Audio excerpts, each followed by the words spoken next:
मेरे प्यारे मित्रों नमस्कार। स्वागत है विकास नॉलेज पॉइंट यूट्यूब चैनल पे। हम इस वीडियो में इंडिया के बारे में बताएंगे। कुछ इंडिया के बेसिक जानकारी के बारे में हम इस पे चर्चा करेंगे। जैसे हम देखते हैं कि इंडिया कहाँ पे है, तो सबसे पहले इंडिया हम देखेंगे पृथ्वी पर, यानी तो पृथ्वी पर देखेंगे तो पृथ्वी कहाँ है, कैसे है, मतलब पृथ्वी का आकार कैसे है। तो जैसे आप देखें पृथ्वी का आकार इस तरीका से है। पृथ्वी का आकार ये इस तरीका से है। कहीं कहीं ये लिखा रहता है कि पृथ्वी गोल है, लेकिन पृथ्वी गोल है नहीं, पृथ्वी को गोल माना गया है। पृथ्वी जैसे अगर हम पृथ्वी को गोल क्यों नहीं कह सकते हैं, क्योंकि पृथ्वी पर कहीं कहीं खाई है, कहीं पहाड़ है, तो कहीं मतलब कि छोटा पहाड़ है, बड़ा पहाड़ है। इस तरीका से हम पृथ्वी को गोल नहीं कर सकते। अगर पृथ्वी पर पहाड़ नहीं होता, खाई नहीं होता, तो पृथ्वी को हम गोल कह सकते हैं। लेकिन अभी ये पृथ्वी गोल नहीं है, पृथ्वी को गोल माना गया है। मतलब हमारे वैज्ञानिक जो है ये पृथ्वी को गोल मान लिए। और जब पृथ्वी को गोल मान लिए तो इसका आकार क्या है, तो कहीं कोई बोलता है कि इसका संतरे का आकार का है, तो कोई बोलता है इसका गेंद का आकार का। तो ऐसा कुछ नहीं है, पृथ्वी का आकार जिवाइड होता है, GEOID। पृथ्वी का आकार जिवाइड होता है। अब हम पृथ्वी को देख लिए। अब पृथ्वी के बाद हम देखते हैं कि मेरा इंडिया कहाँ है। अब इसमें हम थोड़ा बता रहे हैं कि मेरा इंडिया कहाँ है। जैसे ये क्या हो गया, पृथ्वी हो गया। पृथ्वी में होता है कि 7 कॉन्टिनेंट है, यानी 7 महादेश है। महादेश कहने का मतलब है कि वो स्थल रूपी बड़ा सा एरिया है, उसको हम महादेश बोलते हैं। तो सबसे पहले इसमें देखेंगे कि एशिया महादेश।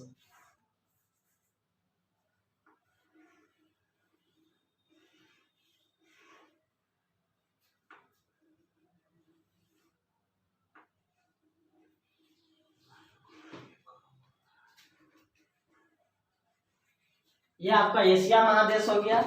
अब एशिया महादेश से यहाँ पे ऑस्ट्रेलिया महादेश हो जाएगा।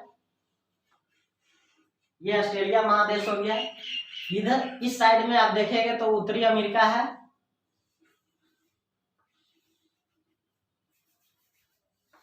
यहाँ पे उत्तरी अमेरिका है और ये यहाँ पे दक्षिणी अमेरिका है। अब यहाँ देखिए ये 7 कंट्री, 1 2 3 4 5, एक है ये है अंटार्कटिका महादेश है। तो यहाँ पे जो ये है, अब इसको हम देखें तो ये पृथ्वी में यहाँ एशिया हो गया, ये अफ्रीका हो गया। इसी में एशिया में ही यूराल पर्वत है जो एशिया और यूरोप को अलग करता है। तो यूराल पर्वत एशिया और यूरोप को, तो ये एशिया हो गया, यहाँ पे ये यूरोप हो गया, ये अफ्रीका हो गया, ये ऑस्ट्रेलिया हो गया। यानी ऑस्ट्रेलिया, इसको ओशिनिया महादेश कहते हैं। कहीं कहीं महादेश में लिखा रहेगा एशिया, यूरोप, अफ्रीका, उत्तरी अमेरिका, दक्षिणी अमेरिका, ऑस्ट्रेलिया और अंटार्कटिका, लेकिन इसको ऑस्ट्रेलिया नहीं कहते, ओशिनिया महादेश कहते हैं। ओशिनिया इसलिए कहते हैं क्योंकि ऑस्ट्रेलिया की राजधानी होती है। अगर हम ऑस्ट्रेलिया महादेश कहते हैं तो ऑस्ट्रेलिया महादेश कहने का मतलब ऑस्ट्रेलिया की राजधानी होती है, यानी ऑस्ट्रेलिया की राजधानी कैनबेरा।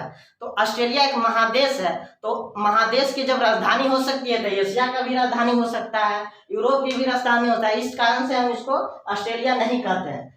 अधिकांश बुक में ऑस्ट्रेलिया महादेश लिखा रहता है। इसका कारण है कि ये ओशिनिया महादेश में सबसे बड़ा देश जो है वो ऑस्ट्रेलिया है। इस कारण से इसको ऑस्ट्रेलिया महादेश मान लेते हैं। ये हो गया उत्तरी अमेरिका हो गया, और ये हो गया दक्षिणी अमेरिका हो गया, ये हो गया अंटार्कटिका।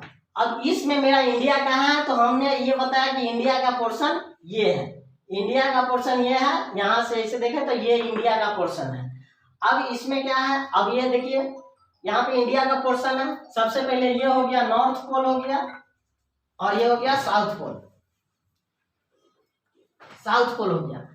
तो हम अध्ययन की दृष्टि से अगर देखते हैं तो मतलब मौसम के परिवर्तन के अनुसार, मौसम परिवर्तन अक्षांश रेखा से होता है, और दिन रात यानी समय परिवर्तन किससे होता है, तो देशांतर रेखा से होता है। तो अक्षांश रेखा ये होता है, और ये अक्षांश रेखा होता है, और देशांतर रेखा होता है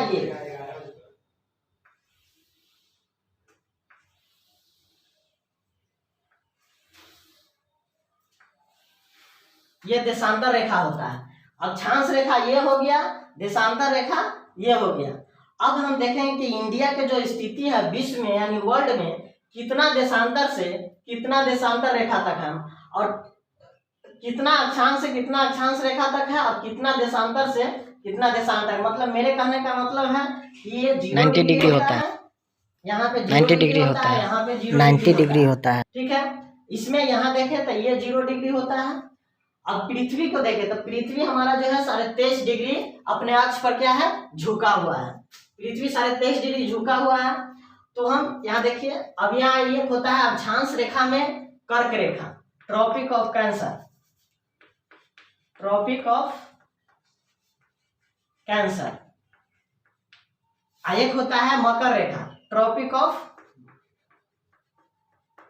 कैप्रिकॉर्न, ट्रॉपिक ऑफ कैप्रिकॉर्न होता है। एक होता है बीच में होता है इक्वेटर, बीच में होता है इक्वेटर।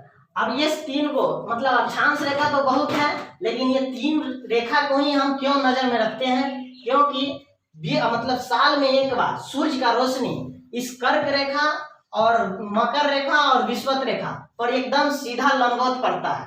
यानी यहाँ देखें तो सूर्य जो है कि कर्क रेखा और मकर रेखा और विषुवत रेखा पर साल में एक बार एकदम सीधी पड़ती है, उसका किरण एकदम सीधा पड़ता है।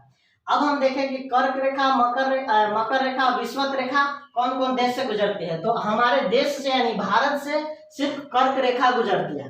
तो जिस समय मतलब 21 जून को हमारे सूर्य की स्थिति जो है, 21 जून को हमारे सूर्य की स्थिति जो है कर्क रेखा पर होती है। इसलिए भारत में 21 जून को सबसे ज्यादा गर्मी पड़ती है। अगर भारत में बोले कि सबसे ज्यादा गर्मी किस दिन पड़ता है तो 21 जून को पड़ता है। और भारत में दिन रात किस दिन को मतलब किस डेट को बराबर होता है, मतलब दिन और रात दोनों बराबर होता है, तो वो होता है 21 जून के, क्योंकि सूर्य की स्थिति यहाँ होता है। जब सूर्य की स्थिति 21 जून के कर्क रेखा पर होती है, उस समय अफ्रीका, ऑस्ट्रेलिया में और दक्षिणी अमेरिका में इस ठंडे की स्थिति होती है, मतलब ठंडा पड़ता है। अभी जिसे हम लोगों के यहाँ मतलब अप्रैल में या मार्च में, जून में ये सब में गर्मी है, तो ऑस्ट्रेलिया, अफ्रीका में क्या है कि ठंडा पड़ता है। और जब सूर्य की स्थिति विषुवत रेखा पर 23 सितंबर को आती है, 23 सितंबर को आती है, तो उस समय यहाँ सूर्य के कर्क रेखा पर न ज्यादा गर्मी रहता है न ज्यादा ठंडा रहता है। और जब फिर सूर्य की स्थिति मकर रेखा पर यानी 22 दिसंबर को आती है, तो उस समय 22 दिसंबर को भारत में बहुत कड़ाके की ठंड पड़ती है। ठीक है, तो यहाँ हम बताएं कि सबसे पहले देखें कि सूर्य, अब एग्जाम में क्वेश्चन कैसे पूछता है। तो एग्जाम में इससे क्वेश्चन ये पूछता है कि कर्क रेखा पर सूर्य की स्थिति कर्क रेखा पर किस डेट को मतलब लंबवत होती है, तो वो होता है 21 जून को। विषुवत रेखा पर सूर्य की स्थिति 2 बार होता है। जैसे सूर्य आने जाने में विषुवत रेखा से 2 बार गुजरती है। एक होता है आपको 22 मार्च को, एक होता है 23 सितंबर को। 22 मार्च और 23 सितंबर को सूर्य की स्थिति यहाँ विषुवत रेखा पर होता है। अब हम देखें कि विषुवत रेखा पे सूर्य इसकी स्थिति हमेशा मतलब विषुवत रेखा पर सबसे ज्यादा गर्मी पड़ती है। और वहां पे है विषुवत रेखा पर जो है कि साल में एक बार मतलब साल में डेली मतलब साल भर में डेली में क्या होता है 2 बजे वर्षा होती है। इसका कारण क्या है कि यहाँ पे गर्मी सबसे ज्यादा पड़ता है। मतलब यहाँ पे जो है कि इस विषुवत रेखा पर जो भी देश है वहाँ के लोग करिया होते हैं। कारण जैसे यहाँ वेस्ट इंडीज को देखिएगा, यहाँ पे है वेस्ट इंडीज, उत्तरी अमेरिका के यहाँ नीचे में वेस्ट इंडीज है, तो वहाँ के लोग बहुत करिया होते हैं। जहाँ यहाँ दक्षिण अफ्रीका में देखिएगा, ये सब क्या है बहुत करिया होते हैं। कारण है ये सूर्य की स्थिति गर्मी के कारण है। ठीक है, आज हमने ये समझाने की कोशिश की कि सूर्य की स्थिति क्या होता है, भारत में गर्मी क्यों पड़ती है और ठंडी क्यों पड़ती है, मौसम क्यों परिवर्तन होता है। फिर अगले वीडियो में हम ये बताएंगे कि भारत के अक्षांशीय विस्तार क्या है, देशांतरीय विस्तार क्या है। और हमारे मान लीजिए कि अरुणाचल प्रदेश में 5 बज रहा है, तो गुजरात में यहाँ पे गुजरात में कितना बजेगा, और गुजरात और अरुणाचल प्रदेश से कितना दूरी मतलब कितना घंटा आगे पीछे ये देखेंगे। और हम ये देखेंगे कि क्या कहते हैं उसको गुजरात और ये मान लीजिए यहाँ हम देखेंगे कि जैसे अभी भारत में 5 बज रहा है तो अमेरिका में कितना बजेगा। इसके लिए हम आगे वीडियो में हम बताएंगे। जब तक दीजिए इजाजत, नमस्कार।